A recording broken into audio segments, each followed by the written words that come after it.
The birth of the design atelier stonemasons at Wells Cathedral.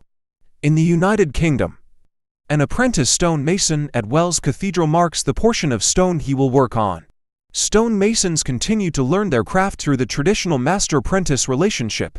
In the past, there was a shorter distance between drawings and the place where those drawings were implemented. A master could determine how to cut a stone by marking it just before beginning to work on it. The design workshop emerged as a need for a separation between where projects were developed and where they were executed. Such a separation has its advantages.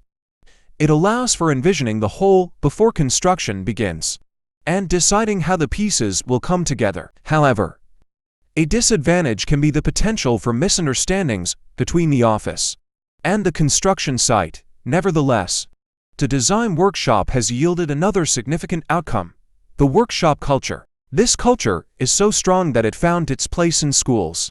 As soon as education and practice diverge, this distinction has also created a certain tension between education and practice. Architectural firms often seek graduates who are ready to dive into practical work and adapt to specific method. Universities, on the other hand, strive to educate students armed with progressive ideas that can challenge the status quo. It should not be forgotten that the workshop plays a crucial role in both education and practice. Architects need to remain open to continuous learning and adapt to evolving user needs. Design workshops in practice.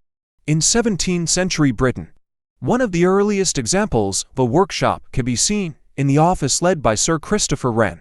Shortly after the restoration of the monarchy in 1661, the Great Fire of London in 1666 initiated a rebuilding process. Wren had to form a team to manage this task.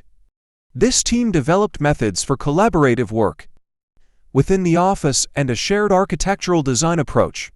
This culture of collaborative work enabled the production of more sophisticated designs than what individual masters or architects could achieve alone. Wren continued to collaborate with some of the architects he met and worked with in this office, most notably Nicholas Hawksmoor. One of their most renowned projects together is St. Paul's Cathedral. Hawksmoor, who initially started as a clerk and later became an architect, collaborated with Wren on several significant projects. Wren not only contributed to such a design atelier as a place for teaching but also benefited from it as a space for learning. Bourges Cathedral.